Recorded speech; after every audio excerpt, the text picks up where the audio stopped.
channel ko ay nagpe-prepare ako ng aking lulutuin ngayon para sa hapunan. At meron kasi ako dito dalawang prito. Naprito ko na to kanina. Tilapia. Nagprito ng tilapia. So, hindi naman napakalaking tilapia. So nagprepare ako nito. Luya, bawang. Gusto ko maraming bawang. Sa sibuyas. At nakakuha ko ng isang maliit na bell pepper dun sa tanim ni Henry. O medyo mahihinog na siya, kaya pwede na to. Ngayon ko lang kasi naisip na para may sauce naman yung ating so eto, bumili ako ng isang malaking walang mabiling maliit na carrots. So pinutol ko at itinabi ko yung kaputol. So ito ang gagamitin ko. At itong tomato sauce. Wait. Ito ay gagayatin ko ng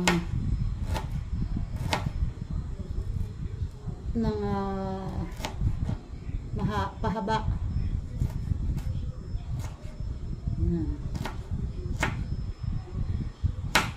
Ayoko ng maliit na gayat ng luya kasi minsan lalo ta sobrang magulang na hindi ko manguya na hindi ko gusto ang lasa.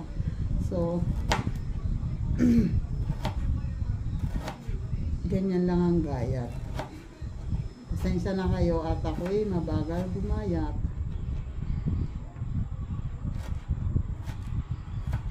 Yan. So ito ay ito yung paraan na alam ko yung luto na alam ko. So hindi ko alam kung paano kayo magluto nito basta ito lang yung alam ko. Kaya pag medyo may mali, pasensya na kayo kasi hindi naman ako talaga cook. Mas cook pa nga si ate kaysa sa akin. Ang mahilig magluto dito, silang mag-ama, mahilig talaga sila lahat magluto. Ako marunong naman maski pa paano, pero hindi talaga, hindi yung talagang mag-iisip ako ng kung ano yung pwedeng iluto.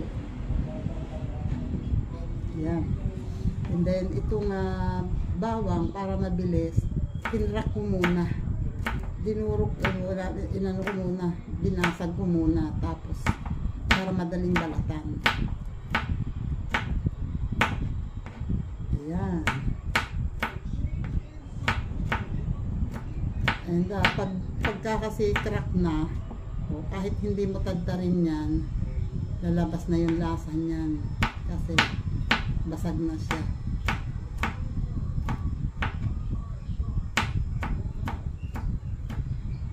Yan. Masarap, maraming bawang.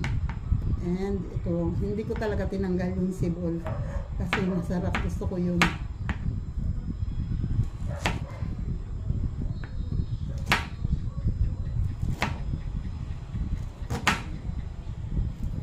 Pala binilog ang sibuyas.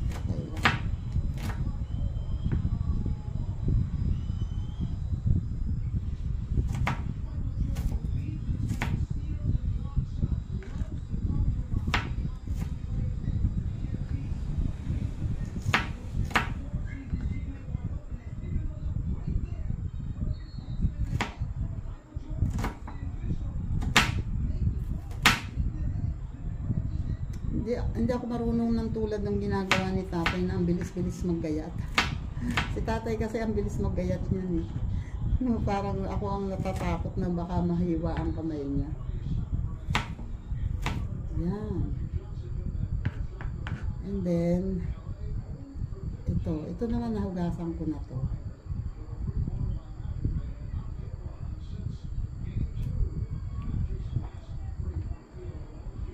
Hugasan ko na tong sili. Ito ang kagandahan ng may sarili kang tanim. Kasi ito, sigurado akong organic. Wala itong pataba. Kasi hindi, yun ang lagi kong sinasabi sa kanila. Kung magtatanim kayo sa tabing bahay, huwag kayong gagamit ng pataba na synthetic o yung artificial. Ang ano nito, organic din yung pataba. May natira ako dito ng organic na pataba. Yung galing sa Bulati. Ayan. So, yun ang inilagay niya. Kulay green ang ano. Dapat dito red bell pepper. Eh, wala pang hinog. Ito naman ay malapit ng mahinog. So, yun na. Maganda nga yun eh. Ganda ng kulay. So, ito ay dyan sa gilid. Ganyan ako pag nagluluto. Kung kayang ilagay lahat dito sa chopping board, dito ko na lang nilalagay para wala akong madumihan. O, diba? Ang talim ng kutsilyo namin. Pero syempre, mas matalim to kaysa sa doon sa kutsilyo nila Jinky. Shout out dyan, Jinky's Life.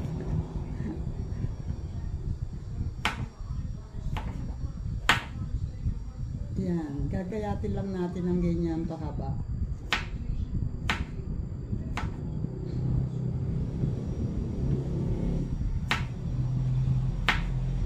Pwede rin gamitin sana dito ay pineapple juice or tidbits. Pwede.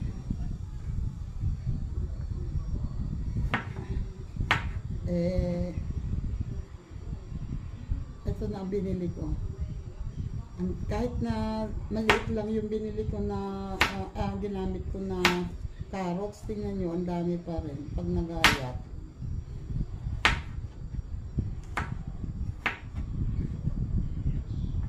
Ayan, at habang ako yung nagpe-prepare nito, habang kayo nanonood dyan sa paggagayat ko na mabagal, ayan, shout out muna sa inyo dyan.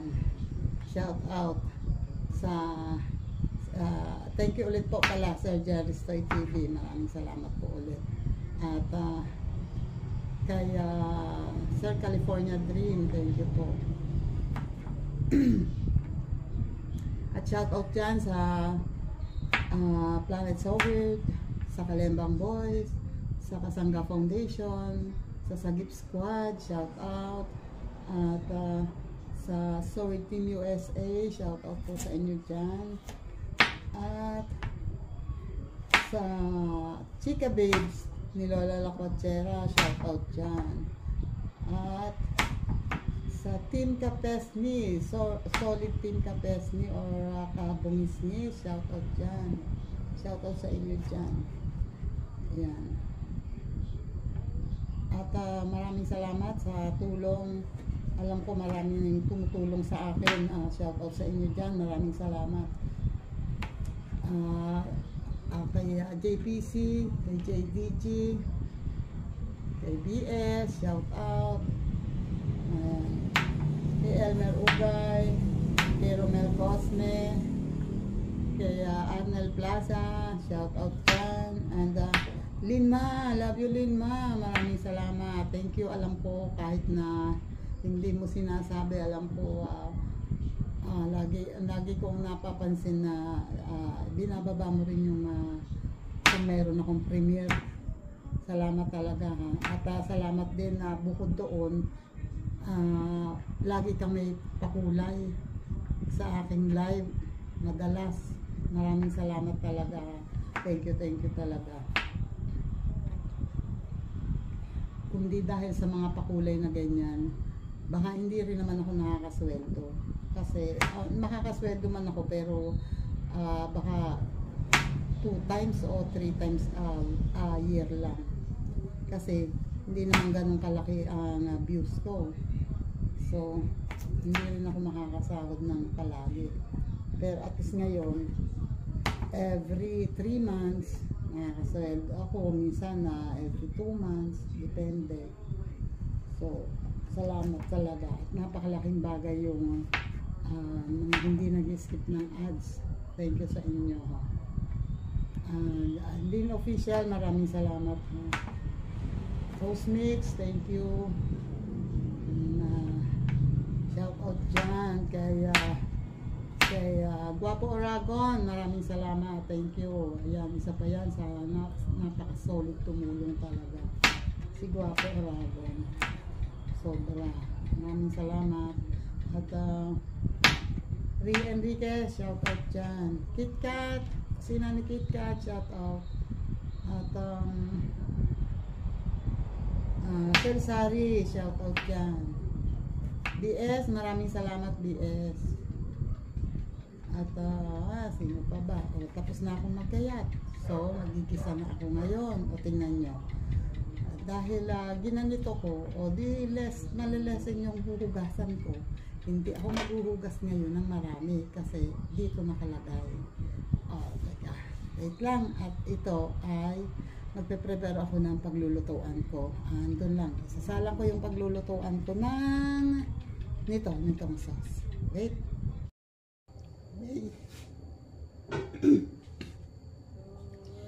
Salang natin yung kawali.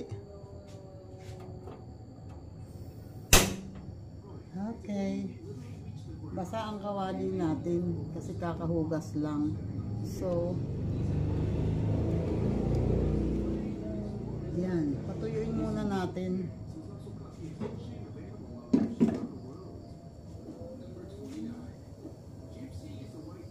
Tuyo. Siguraduhin lang natin na tuyo at mainit na ang kawali bago tayo maglagay ng mantika para hindi nagtatalsikan.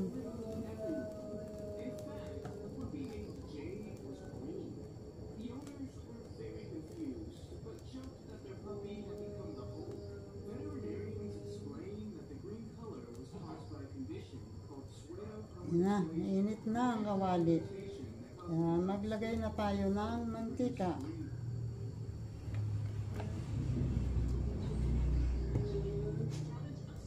And kumuha ng sandok. Siguraduhin natin na kumukulo yung mantika pag nagisa tayo para lumabas yung natural na aroma ng ating lulutuin. Saka para mas magisa siya.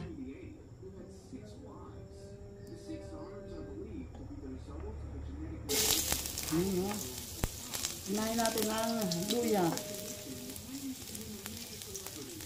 Kasi itong luya medyo mas matagal-tagal siya mag golden brown. So, hinahin natin ang luya. Igisa natin mabuti para mas masarap ang lasa niya pag lutong-luto talaga as golden brown na siya. Siguraduhin lang natin na hindi ganun kalakas ang apoy para hindi naman masunog ng bigla ang ating ginigisa. Medyo minit lang. Yan. So, medyo brown na siya. Sunod natin ang ating bawang.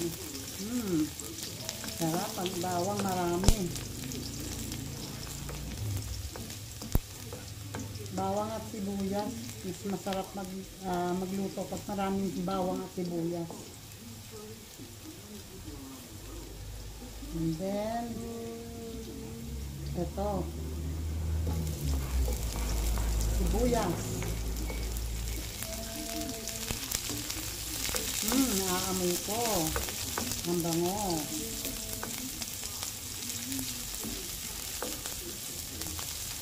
Lutuin lang natin yung sibuyas. Kailangan luto ang sibuyas. And then, itong carrots. Lagyan natin. Diba? Ang ganda ng kulay. Ganda ng kulay ng niluluto.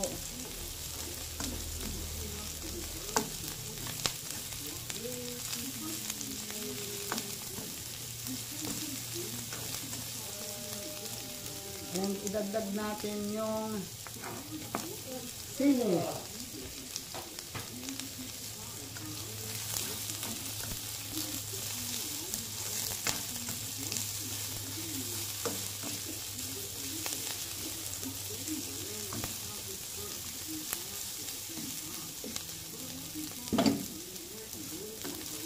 Masarap yung nagisa mabuti. Masarap yung ginigisang mabuti.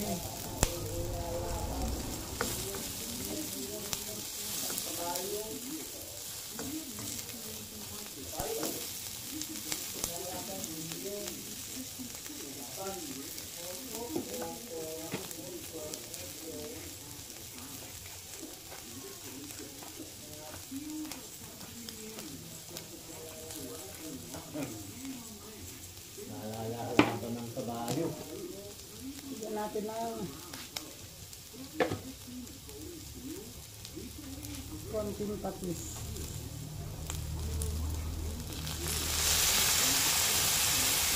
Lalong umamoy, lalong sumarap ang amoy.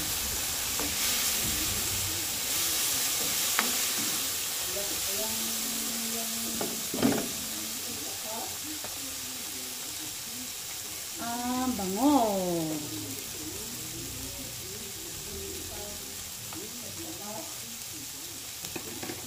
Then, lagay natin tong tomato sauce.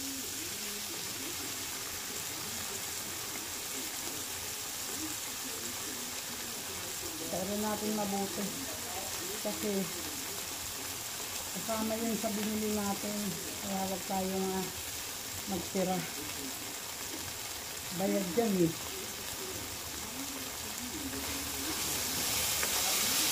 Diba?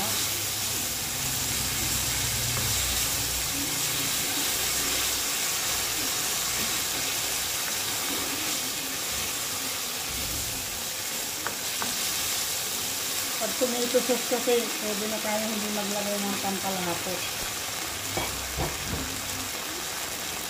Kaya ako may 6 kilo.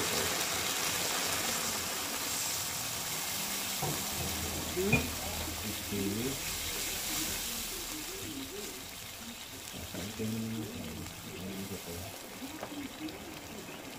And lagyan natin ng pampalasa.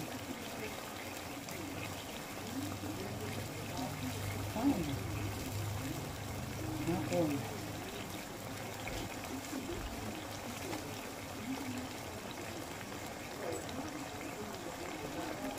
Lagyan natin konting paminta. Konti lang kasi ang luya naman ay makinghang. Baka sumobra ang hangin.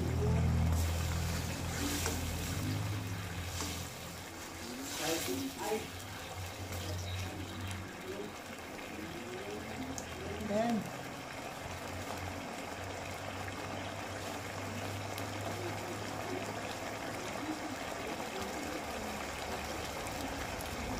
lagyan natin ng kaunting asukal kasi nga sweet and sour.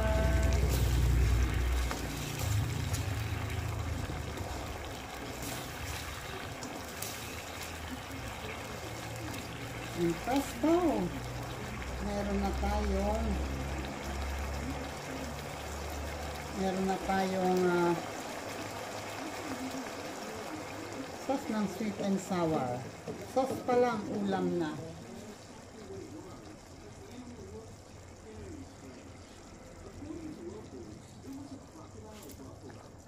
Sarap. Ay, nakukulangan ako sa tamis.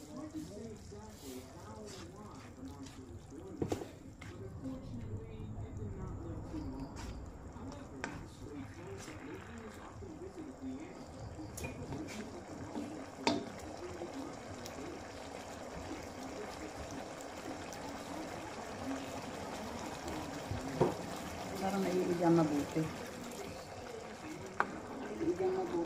Nilagyan ko ng konting-konti. Dinagdagan ko ng konting-konting sabaw. Para hindi naman igang-iga. Kasi magpapakulo pa tayo dahil bagong lagay ang asukal.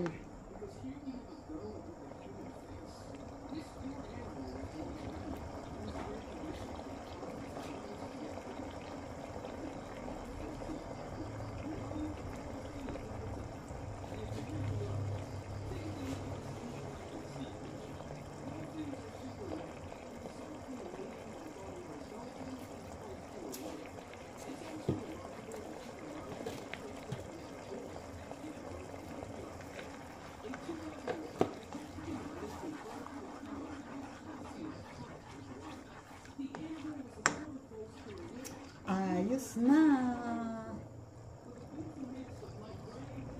Presto, meron na tayong ulam sa hapunan.